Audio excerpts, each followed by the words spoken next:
Maka kita lihat nanti bagaimana ulama menyelesaikan dalil ini. Dalil yang mana yang didhaif, yang dikatakan dhaif? Hadis yang diriwayatkan oleh Abu Hurairah radhiyallahu taala anhu, Rasulullah SAW mengatakan, laqinu mautakum la ilaha illallah. Ya, kalau ini bukan ini yang dimaksud ya, ini dasar utamanya. Talkinkan orang yang mati. Nah, jadi sebagian ulama mengatakan mati yang dimaksud yang mau mati dan yang sudah mati. La ilaha illallah, ini dasar utama. Kita bisa lihat hadis ini nanti dalam kitab Sunan Abi Daud dan juga Sunan An-Nasa'i ya. Kata Imam Nawawi mengomentari hadis ini, kata Imam Nawawi, maknahu man hadarahul maut. Yang dimaksud di sini adalah orang yang datang kematian pada diri dia, disebut dengan indal ihtidar. Di antara hal yang sunnah mendampingi orang yang mau mati adalah mentalkinkan. Kalau orang yang didampingi itu kita lihat memang indal ihtidar. Indal ihtidar apa? Nampaknya memang dia sedang menghadapi kematian, disebut dengan indal ihtidar.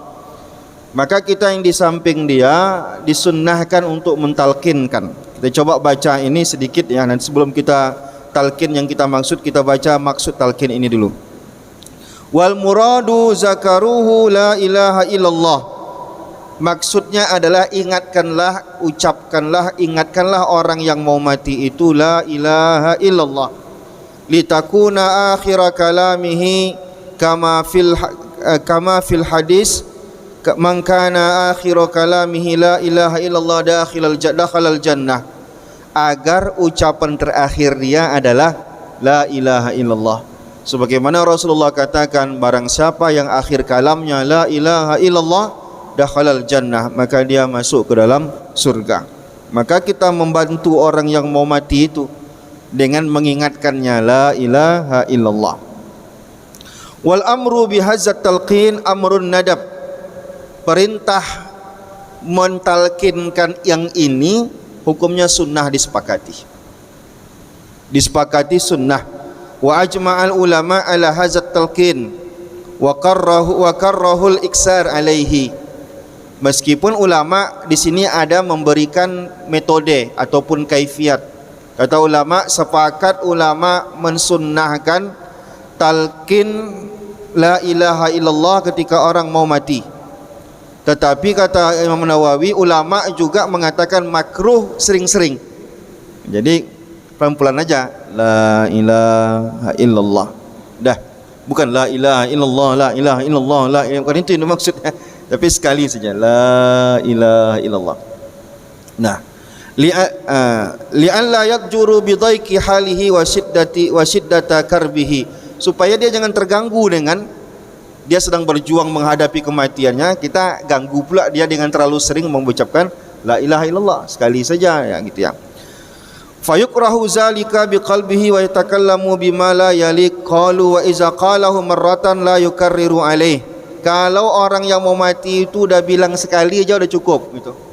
Kita bilang, Pak, ayo Pak, la ilaha illallah. Dibilang dia la ilaha illallah udah cukup. Jangan ganggu lagi. Berarti udah akhir kalam dia udah itu tuh. Nanti kalau kita ajak bicara lagi, dia lain lagi cara bicara dia.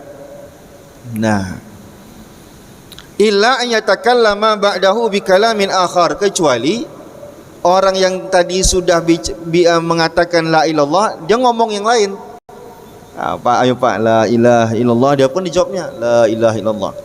Karena masih lama matinya, dia ngomong pula yang lain. Gimana uang saya nanti, bagaimana ini?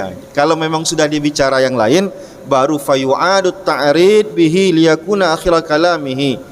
Kita ulang lagi, karena dia udah bicara yang lain. Karena dia udah ngomong yang lain, kita ulang lagi. Ayo Pak, lagi Pak, la ilaha illallah ya.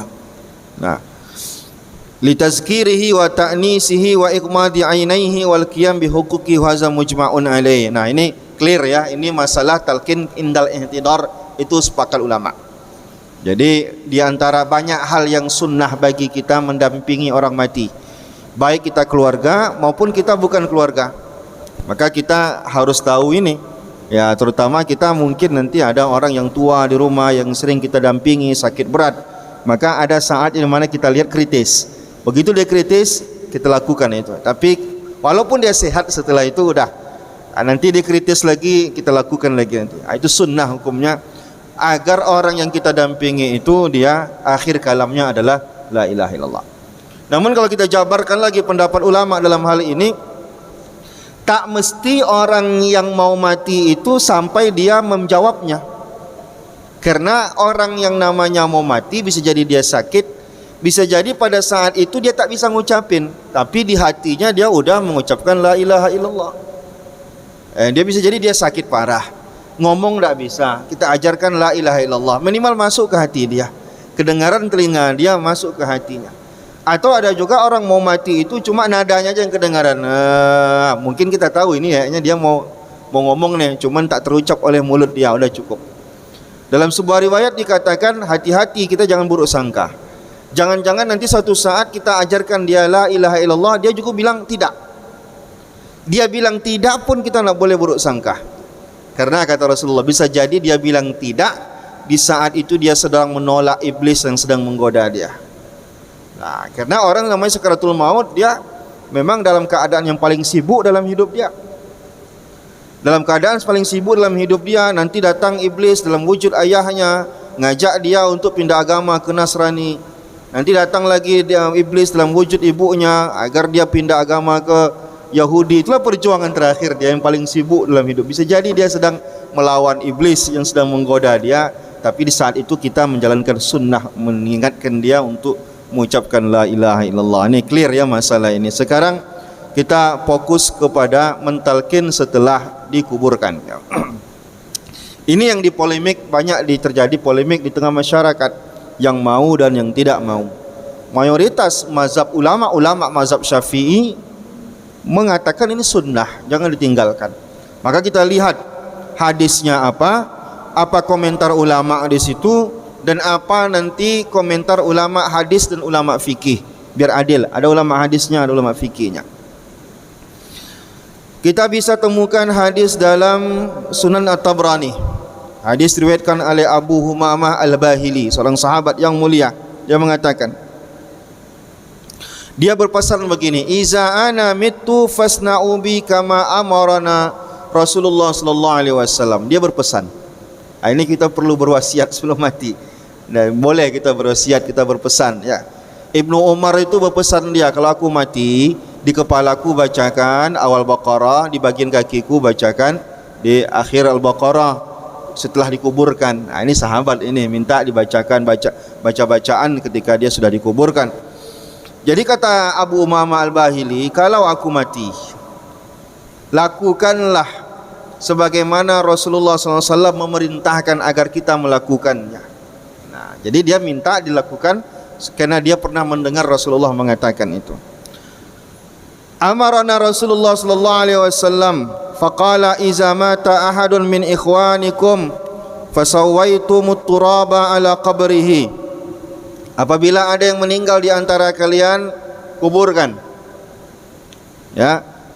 Falyakum ahadukum ala ra'si qabrihi. Maka salah seorang di antara kalian berdiri di bagian kepalanya. Di bagian kepala jenazah yang sudah dikuburkan tadi, kan ada bagian kepalanya, ada bagian kakinya, ya kan ada tandanya biasanya kita, ada nisannya ya. Maka berdiri di bagian kepalanya, summal yaqul, kemudian bacalah. Apa yang dibaca? Ya fulan ibnu fulan. Wahai fulan anak fulan. Ini fulan itu maksudnya nama ya, nanti diganti dengan nama. Fa innahu yasma'uhu wa la yujibuhu. Kata Rasulullah, dia itu dengar. Cuman tak dijawab dia, kalau dijawab dia lari kita. Dia dengar, jangan kita, oh ini mana orang udah mati dia bisa dengar. Summa yaqulu, kemudian baca lagi, ya fulan bin fulanata. Pertama nisbatkan ke Fulan bin Fulan. Sekarang Fulan binti Fulan. Maksudnya Fulan bin Fulanah. Siapa pula ibu dia? Tadi misalkan saya nih, ya Muhammad Hanafi bin Yaqub. Pertama, yang kedua ya Muhammad Hanafi bin Ummi Kalsum. Sebutkan ayah, sebutkan emak. Nanti teksnya ada, teksnya sudah ditulis oleh di dalam kitab I'anatul Talibin itu, teks untuk talqin itu sudah lengkap. Nah, lalu baca lagi, fa innahu yastawi qa'idan summa yaqulu ya fulan bin fulan fa innahu yaqulu arsyadana yarhamukallah walakin la tash'urun. Nah, kalian tak merasakan, tapi kalian itu sudah memberikan pelajaran untuk dia. Falyaqul uzkur ma kharajta alaihi minad dunya. Di sini mulai kita mengajarkan dia, ingatlah ya, syahadatan an la ilaha illallah wa anna muhammadan indahu abduhu wa rasuluh. Ingatkan dia untuk bersyahadat. Ingatlah bahwa kamu bersaksi bahwa tidak ada Tuhan selain Allah, dan bahwa kamu bersaksi bahwa Nabi Muhammad adalah utusan Allah. Wa innaka radita billahi rabbah, kamu sudah ridha Allah sebagai Tuhan. Wa bil islami dina, dan kamu ridha bahwa Islam sebagai agamamu. Wa bi Muhammadin nabiyya, Muhammad sebagai nabimu, dan seterusnya. Jadi teksnya itu panjang, kita tak usah terjemahkan semuanya. Intinya hadis ini ada. Di hadis ini teksnya agak sedikit ya, tak panjang, tapi ulama-ulama ada menyusun agak panjang teksnya, ditambahkan dengan ayat-ayat, termasuk dalam kitab I'anatul Talibin yang saya sebutkan tadi, itu sudah agak panjang, ditulis oleh Bakri Syata, ditulisnya agak panjang di situ teksnya. Nah, sekarang apa yang kita pahami dari hadis itu? Jelas hadis ini ya, menurut ulama hadis ini dhaif. Lalu bagaimana cara kita menggunakannya sebagai dalil dalam beramal? Nah, kata Ibnu Hajar Asqalani mengatakan isnaduhu saleh, kecuali Ibnu Hajar Asqalani mengatakan sanadnya saleh. Ibnu Hajar Asqalani mengatakan saleh. Waqad qawwahu Diya fi ahkamihi. Nah, sekarang kalau ada ulama yang mengatakannya dhaif, ulama yang mengatakannya dhaif tapi tetap menjadikannya sebagai dalil, karena hadis yang berkaitan dengan ini tidak hanya ini. Hadis yang satu tema dengan ini banyak. Nah, kaedahnya dalam ilmu hadis, jika ada hadis dhaif didukung dengan hadis-hadis yang lain yang temanya sama mendukung itu, maka naik derajat ke hasan. Hadis sahih, hadis hasan, hadis dhaif.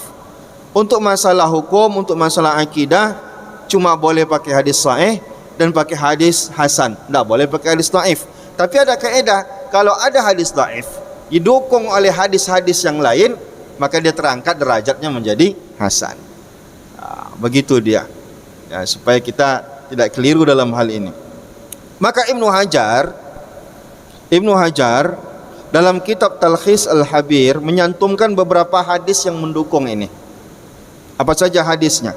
Pertama, hadis diriwayatkan oleh Sa'id bin Mansur dari jalur Rashid bin Sa'ad wa Damrah bin Habib, dan selain daripada keduanya, mereka mengatakan iza sawiya 'alal maiti qabrahu wan sarafan nas anhu kanu yastahibbuna an yuqala lil maiti inda qabrihi ya fulan qul la ilaha illallah qul asyhadu an la ilaha illallah salasa marratin qul rabbi Allah wa dinil Islam wa nabi Muhammad suman sarif. Jadi hadis ini mengatakan begini, apabila mayat sudah dikubur, nah, orang-orang di zaman itu, orang-orang akan mengajarkan mayat ketika sudah dikuburkan itu, wahai fulan, katakanlah la ilaha illallah, asyhadu an la ilaha illallah 3 kali. Lalu katakanlah rabbi Allah, Tuhanku adalah Allah, agamaku adalah Islam, nabiku Muhammad. Kemudian baru dia pergi daripada kuburan itu. Ada pendapat itu mendukung itu. Nah, yang lainnya diriwayatkan oleh Tabrani dari hadis Hakam bin Haris As-Sulami, iza dafantumuni warasastuhum ala qabril ma faqumu ala qabri wastaqbalul qiblata wada'uli. Hakam bin Haris As-Sulami mengatakan, apabila kalian sudah menguburkanku dan menyiramkan air di atas kuburanku, memercik-mercikkan air sebagaimana sering kita lakukan, maka berdirilah kalian di bagian kuburku, di sini atas kubur, tapi maksudnya bukan di atas kubur betul. Wastaqbalul qiblata, menghadaplah ke kiblat, wada'uli, berdoalah untukku. Nah, berarti kan ini hadis-hadis yang mendukung tadi, hadis yang tadi ya. Begitu juga diriwayatkan oleh Ibnu Majah dari Tariq Sa'id, dari jalur Sa'id bin Musayyab dari Ibnu Umar.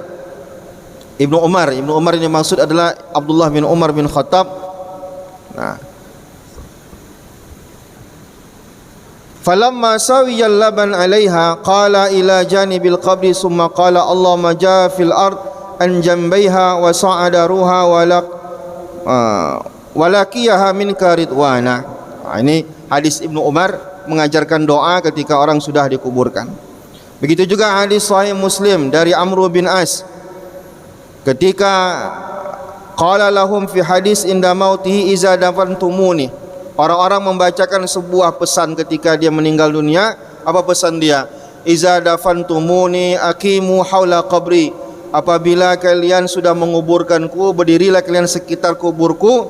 Qadra yanhuru juzur wa yuqassamu lahmaha.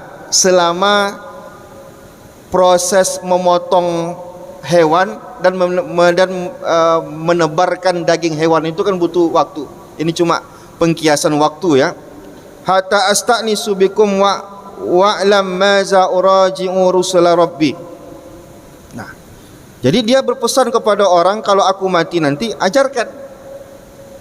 ajarkan dia di dalam kuburnya. Nah, annahu sallallahu alaihi wasallam kana iza faragha min dafnil mait waqafa alaihi.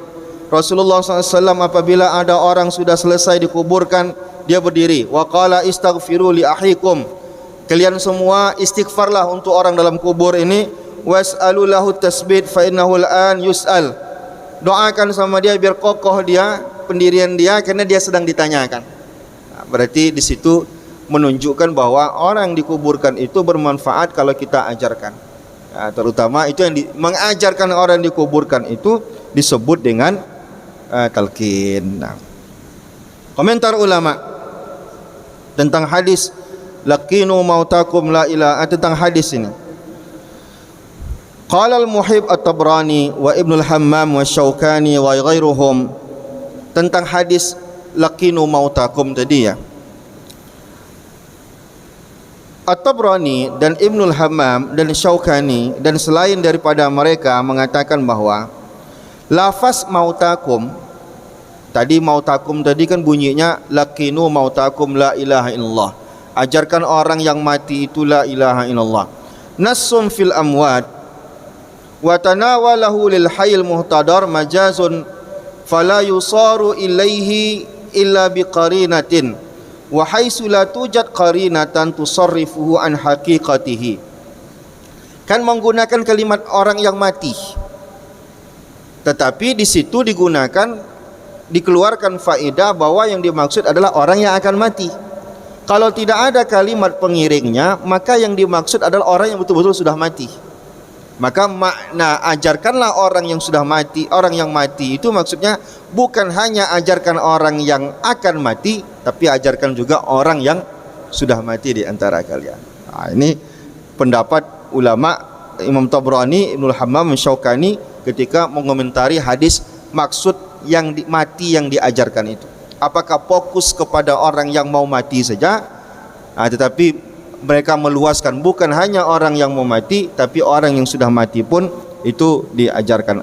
Aula in lam yaktasir alaihim wallahu alam.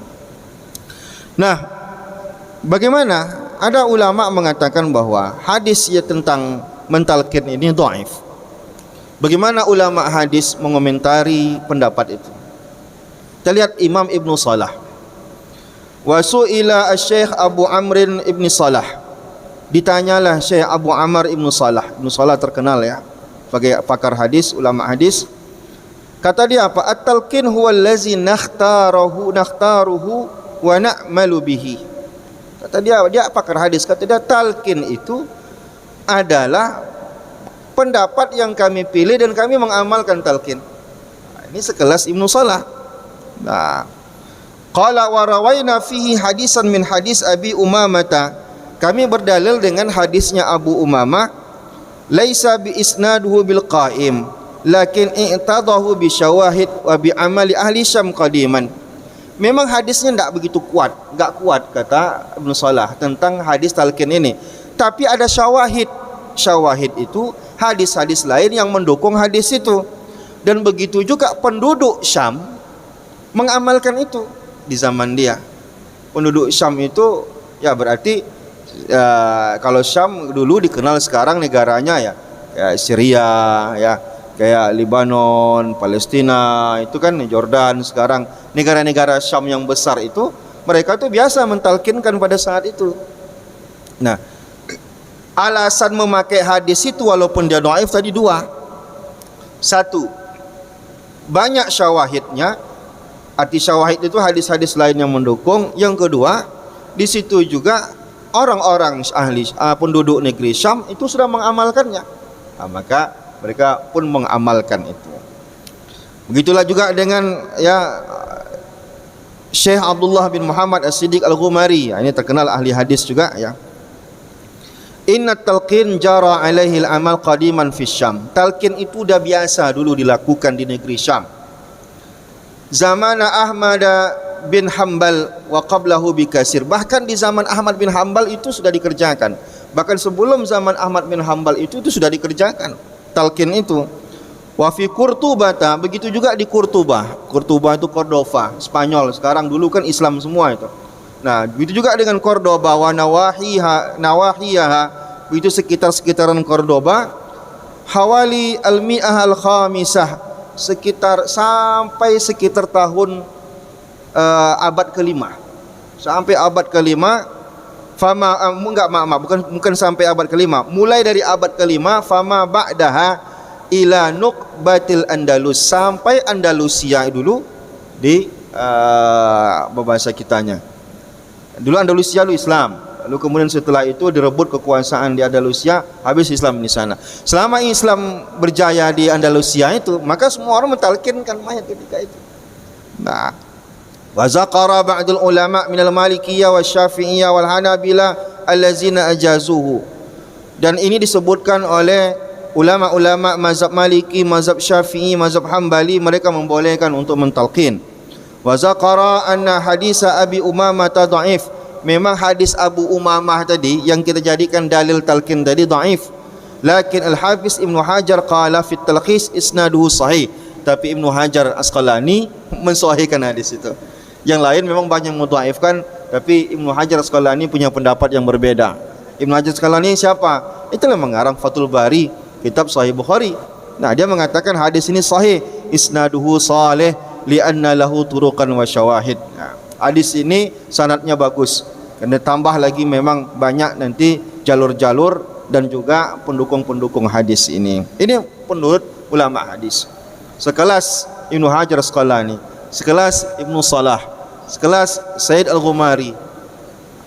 Mereka mengatakan hadis ini dipakai. Hadis menjadi dalil untuk bertalqin. Nah, kita siapa mengatakan ini hadis ini? Walaupun mereka juga mengatakan, ada mengatakan bahwa hadisnya memang sanadnya bermasalah, tapi adanya pendukung-pendukung di hadis yang lain membuat hadis ini terpakai. Baik, sekarang kita baca pula pendapat ulama fikih dalam hal ini. Ibnu Arabi dalam kitab Hawamish Mawahibul Jalil, qala Ibnu Arabi fi masalikihi iza adkhala al-mayit qabrahu. Kata Ibnu Arabi, kalau seandainya mayit dah masuk kuburannya, fa innahu yustahabbu talqinuhu, sunnah mentalkinkannya fi tilka sa'ah, pada saat itu.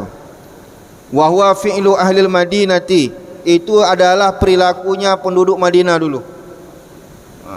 Wasalihin, dan orang-orang saleh minal akhyar, orang-orang yang terpilih. Dulu orang-orang terpilih maksudnya orang-orang soleh melakukan itu. Li'annahu mutabiqun liqaulihi ta'ala wa zakkir fa inna zikratan fa'ul mu'minin. Dan mentalkinkan itu sesuai dengan firman Allah, wa zakkir fa inna zikratan fa'ul mu'minin. Ingat-ingatkanlah, karena mengingat-ingatkan itu bermanfaat untuk orang-orang beriman.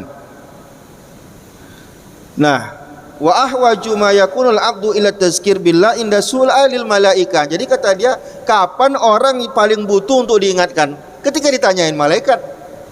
Ketika kita ditanyain malaikat itu, daripada dihantam sama malaikat, kita tak bisa jawab, maka pada saat itulah kita butuh, ada yang paling butuh kita untuk ada yang mengingatkan. Nah, itu dalam kitab Hawamish. Satu, saya nak baca semua ya, saya baca beberapa saja. Sekarang Imam Nawawi, tadi sudah Imam Nawawi, kita ulang lagi. Qala Nawawi yustahabbu an yamkusa 'alal qabri ba'da dafni sa'atan. Kata Imam Nawawi, berdiamlah sebentar setelah mayat itu dikuburkan. Yad'u lil mayit wa yastaghfiru lahu. Berdoalah untuk mayit lalu mintakan ampunan dia. Nassa alaihi Syafi'i, sebagaimana inilah pendapat Imam Syafi'i. Wattafaqa alaihi al-ashab, dan disepakati oleh ulama-ulama kalangan mazhab Syafi'i. Qalu wa yustahabbu an yaqra'a indahu syai'un minal Qur'an.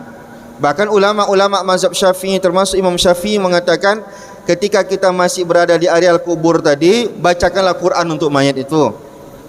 Wa in khatamul Quran kana afdal. Kalau kita khatamkan Quran di situ itu jauh lebih baik. Tapi waktu kita singkat, biasanya kita cuma sanggup baca paling Al-Ikhlas, Fatihah ya, awal Baqarah ya, ayat kursi, akhir Baqarah. Kita tidak bisa sampai selesai. Tapi kata mereka apa? Kalau dikhatamkan itu jauh lebih baik. Qala jama'atu min ashabina yustahabbu an yulaqqan. Dan sebagian mayoritas sahabat ulama-ulama mazhab Syafi'i mengatakan apa? Yustahabbu an yulaqqan. Setelah itu disunnahkan untuk ditalqin. Jadi apa saja kerjaan kita di kuburan tadi? Pertama, bacakanlah ayat-ayat, hadiahkan untuk dia. Sebagaimana ulama-ulama, bagian sahabat-sahabat Rasulullah mengatakan itu. Apa lagi? Doakan, istighfarkan dia. Apa lagi? Talqin. Banyak kerjaan kita. Disunnahkan itu ya, supaya apa? Supaya itu ya kita mau juga nanti ketika kita mati orang melakukan itu untuk kita. Ya, kita berbuatlah ketika kita hidup. Buatlah untuk orang dulu, baru nanti kita dibuatkan orang. Jangan kita pengen nanti ya mati ditalkinkan, dibacakan ayat, didoakan, tapi ketika hidup tidak pernah ikut. Lain siapa lagi? Kita lihat kitab Imam Yusuf Ardubeli dalam kitab Fiqhul Anwar. Dia mengatakan apa? Wa yustahabbu an yulaqqana al-baligh ba'da dafni. Kalau mayat itu udah baligh, setelah orang itu dikuburkan, wa yaq'udul mulaqqin inda ra'sihi. Orang yang mentalkin itu duduk di atas kepalanya, di bagian kepalanya. Jadi nanti teorinya, kaifiatnya, walaupun ini tak mesti ya, afdalnya kita di bagian kepala mayit ya. Wala yulaqqan atif. Jadi kata dia, tapi kalau anak-anak enggak usahlah. Karena anak-anak enggak ada dosa juga, dia enggak ada ini ya, dia dihisab.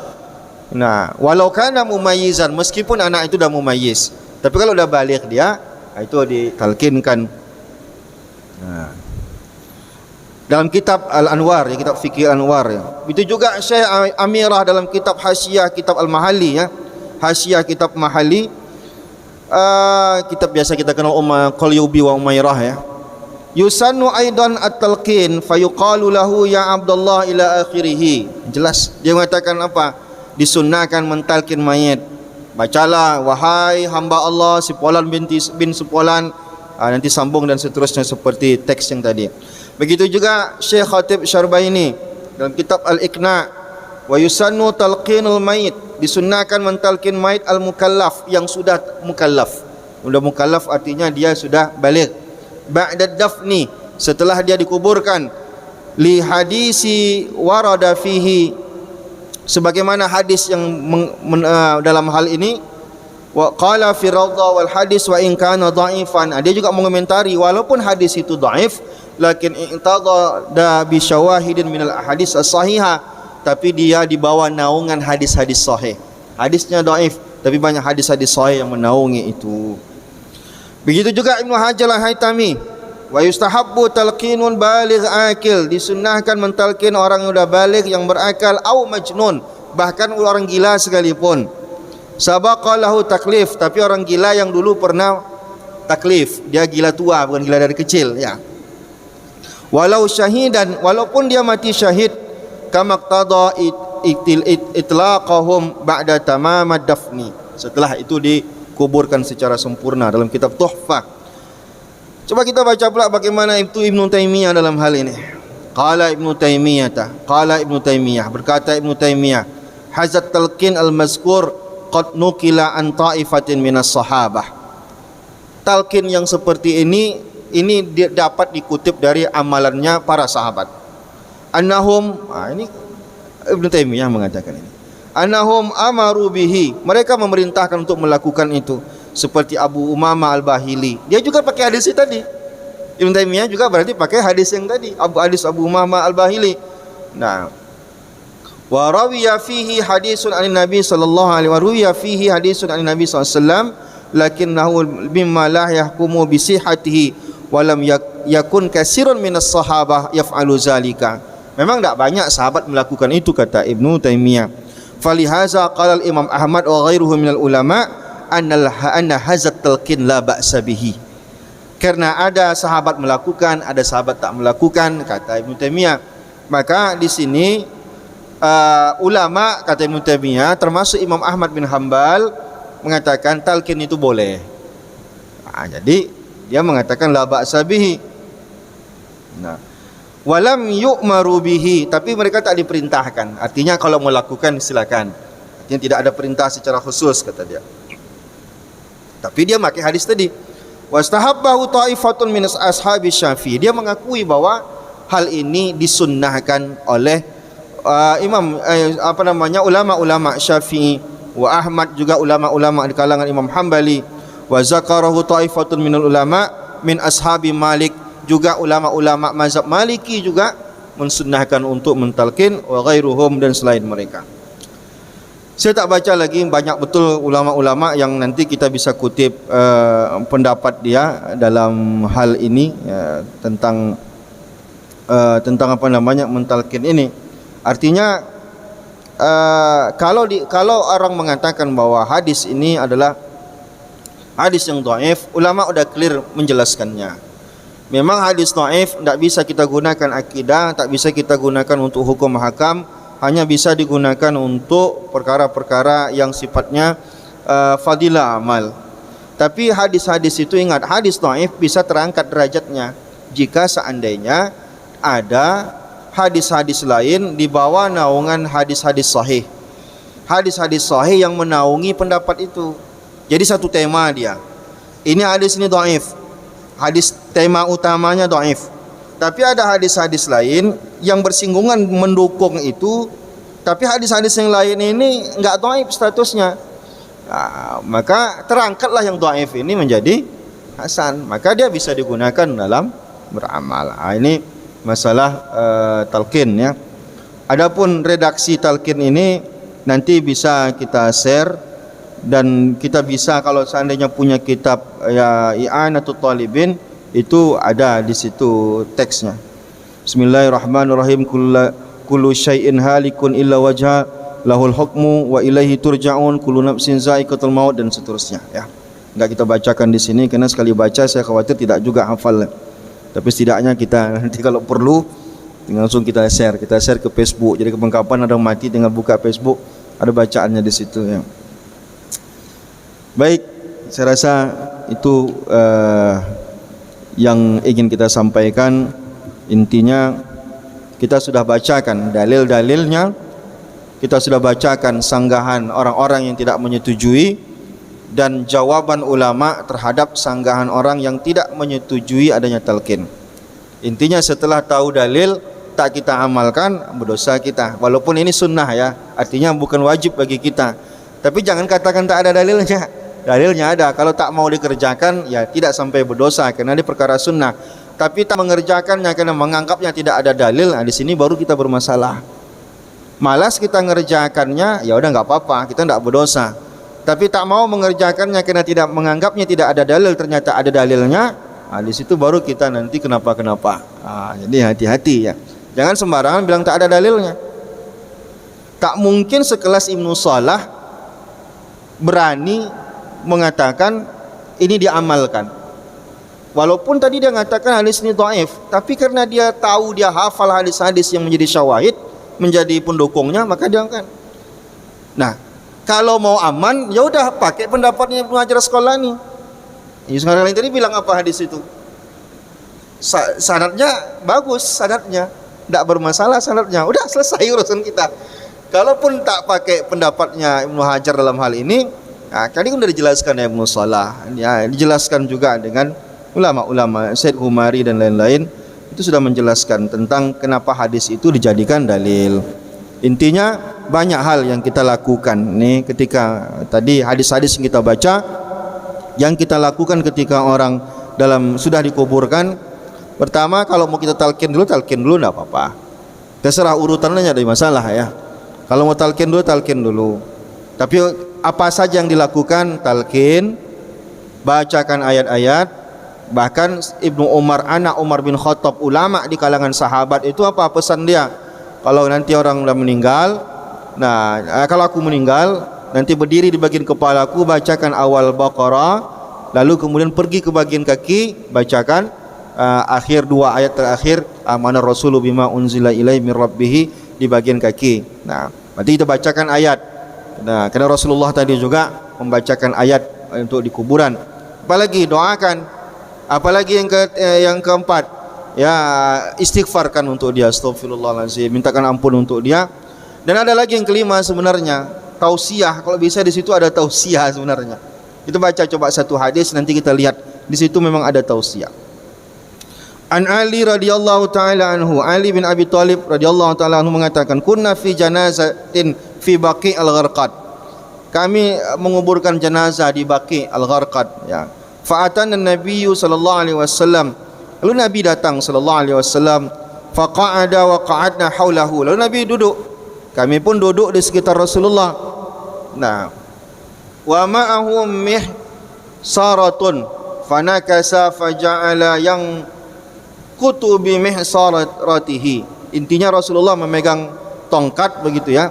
Summa qala ma minkum min ahadin ma min nafsin manfusatin illa kutiba makanuha minal jannah wan nar. Di situ bertausiah Rasulullah. Tidaklah orang kalau dia meninggal dunia sudah ada sebenarnya ditetapkan apakah dia penduduk surga atau dia penduduk neraka. Nah, illa waqad kutiba syaqiyahu sakiyatan aw sa'idatan. Faqala rajulun ya Rasulullah, afala nattakilu ala kitabina wa nada'il amala faman kana minna min ahli sa'ada fasayasiru ila amali ahli sa'ada. Lalu ada sahabat bilang ini, ya Rasulullah, kalau gitu enggak usah kita beramal lagi. Kata Rasulullah, kalau orang memang dia sudah ditakdirkan dia menjadi orang yang bahagia, maka dia akan digiring untuk melakukan hal-hal yang akan menjadikan dia sebagai penduduk surga. Wa amma man kana minna min ahli syaqawa fasayasiru ila amali ahli syaqawa. Begitu juga orang kalau sudah ditakdirkan dia bakal masuk neraka, maka jalan hidupnya juga akan mengarah ke sana. Qala amma ahlus sa'ada fayuyassaruna li amali sa'adah wa amma ahlus syaqawah fayuyassaruna li amali syaqawah. Kalau orang memang sudah ditakdirkan masuk surga, maka mudah jalan dia mengamal-amalkan amalan-amalan penduduk surga.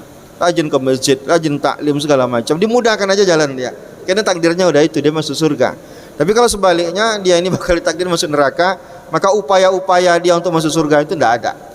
Nah, jadi ada tausiah di situ. Jadi ada nasihat dia kubur itu. Maka seremoni yang kita lakukan di kubur itu saling menasihati, itu dilakukan oleh Rasulullah sallallahu alaihi wasallam. Ini 5. Talqin, bacakan ayat yang dihadiahkan untuk mayit, doakan, mintakan ampun untuk dia. Lalu kemudian ada tausiah untuk orang yang hidup, ya, mungkin keluarganya dan lain-lain, bersabar, yang hadir diingatkan agar tidak lalai dan lain-lain. Wallahu taala ala wa alam. Saya rasa demikian. Ada diskusi saya persilakan kalau ada. Kalau tidak ada enggak apa-apa.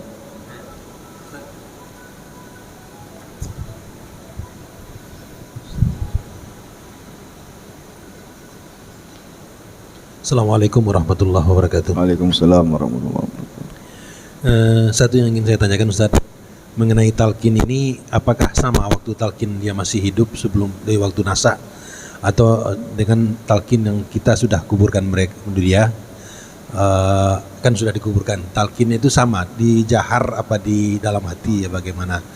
Dan satu lagi Ustaz, saya sejak 2 tahun ini orang tua udah meninggal, orang tua dari istri mertua. Jadi setiap Jumat subuh itu pergi ke ziarah terus ke makam beliau. Apakah setiap saya pergi itu bisa saya talqinkan terus? Ini udah Jadi apa aja amalan-amalan yang harus dilakukan di saat kita ziarah kubur? Ini udah 2 tahun berjalan, palingan doa aja gitu. Jadi apa aturannya Ustaz? Makasih. Assalamualaikum warahmatullahi wabarakatuh. Waalaikumsalam warahmatullahi wabarakatuh. Kata Ibnu Salah tadi, yustahabbu talqinuhu fi tilka sa'ah. Pada saat itu ditalkinkan. Adapun kita setelah hari berikutnya tidak lagi ada istilah talqin. Tapi tetap kita berziarah di situ banyak hal yang bisa kita lakukan. Talqin mungkin pada saat itu saja. Nah, tapi kalau yang lain daripada talqin, kita mengirimkan hadiah, kita mengirimkan doa, termasuk juga mungkin seperti Rasulullah SAW itu menancapkan kayu. Rasulullah lewat di 2 kuburan, lalu Rasulullah bilang, ini kuburan ini sedang disiksa orang di dalamnya, ambilkan pelepah kurma, Rasulullah patahkan. Artinya disunahkan bagi kita datang ke kuburan, perhatikan ya, di atas kuburan itu disirami air, bawa bunga dan lain-lain. Tapi yang paling perlu untuk kita jangan lupa itu adalah doa. Setidaknya masuk kita ke area perkuburan, Assalamualaikum warahmatullahi wabarakatuh, itu udah doa untuk semua yang ada dalam kuburan itu. Nah, tapi secara khusus jangan hanya itu. Sebagai keluarga tentu saja kita kirimkan spesial. Kalau Assalamualaikum untuk semuanya. Tapi kalau untuk doa-doa dan ayat-ayat yang kita hadiahkan tadi tentu untuk kerabat-kerabat kita. Itu bisa kita lakukan di situ. Dan ingat, kenapa di kuburan, kenapa enggak di rumah? Ada istimewanya kalau kita ke kuburan. Kalau kita ke kuburan lembut hati kita. Kita pun nanti teringat pula kita ke kuburan ini, orang pun nanti akan menjenguk kita, ingat mati kita. Kadang kalau di rumah kita mengirimkan hadiah pahala untuk keluarga, kadang tak sampai segitu betul hati kita, ada rasa takut ya, tidak ada rasa kesadaran kematian di situ. Jadi di situ pentingnya kuburan ya. Tapi jangan sampai di kuburan aja doanya, di rumah juga didoakan juga. Nanti di kuburan aja. Begitu ya. Itu Pak. Sudah cukup?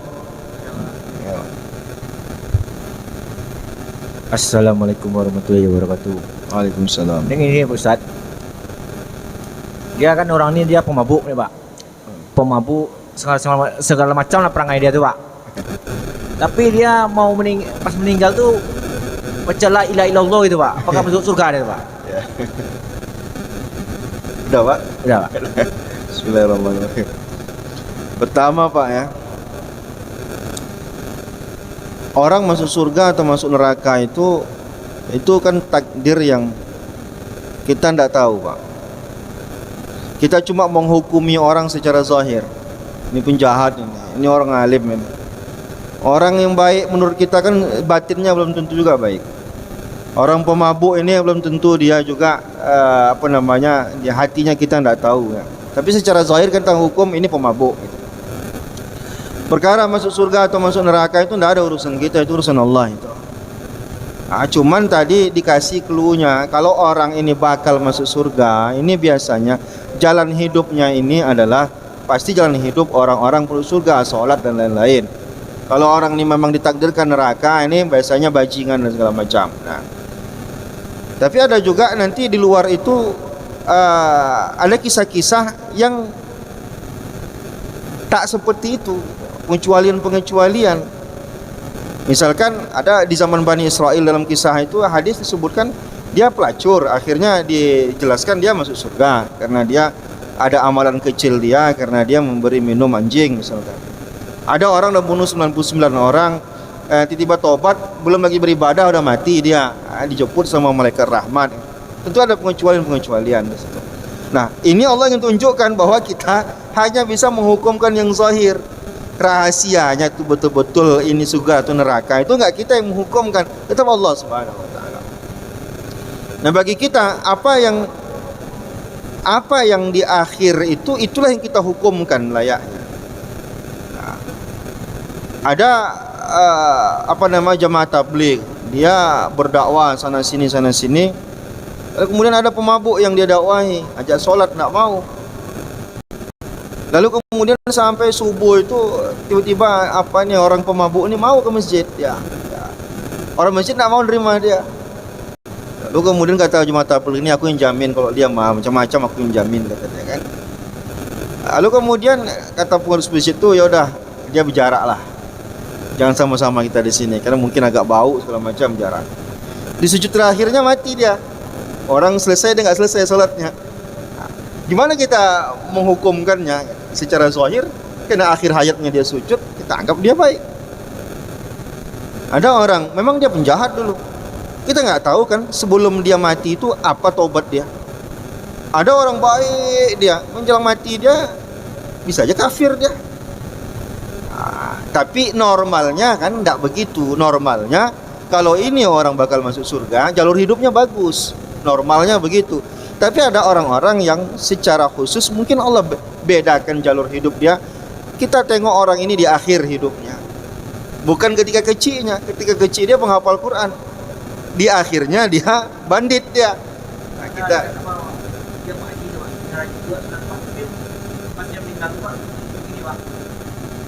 ya, cemanapun bentuk orang meninggal, tidak bisa dihukumkan ketika bentuknya itu.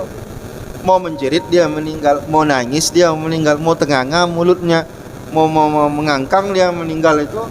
Cemanapun posisi meninggal orang, tidak boleh kita hukum itu. Ini kadang kita datang melayat, lalu kita tengok posisi orang meninggal tuh, pulang tuh habis cerita itu aja kita. Tadi meninggalnya Pak Haji itu yang mulut tenganga, berarti apal kelakuan dulu ketika dia hidup. Nah, itu kerjaan kita loh, Pak. Itu tidak menilai bentuk mati orang. Nah, jadi begitu ya. Cuman kata orang begini, kalau dia matinya senyum, bisa jadi berarti sakaratul mautnya dia enak. Kalau dia ini mungkin gayanya kayak seperti gaya orang kesakitan sakaratul maut. Intinya sakaratul maut itu tidak ada yang tak sakit.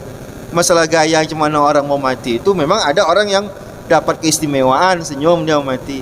Adapun kita, kalau orang matinya senyum, kita anggap itu baik. Kalau matinya sepertinya meringis, nah kita tetap tak boleh mengatakan itu mati tak baik. Itu jangan sampai kita nanti melayat dapat pahala, tapi kita dapatnya dosa gitu. Orang. Baik. Cukup. Ya. Baik, subhanakallahumma wa bihamdika asyhadu an la ilaha illa anta astaghfiruka wa atubu ilaik. Assalamualaikum warahmatullahi wabarakatuh.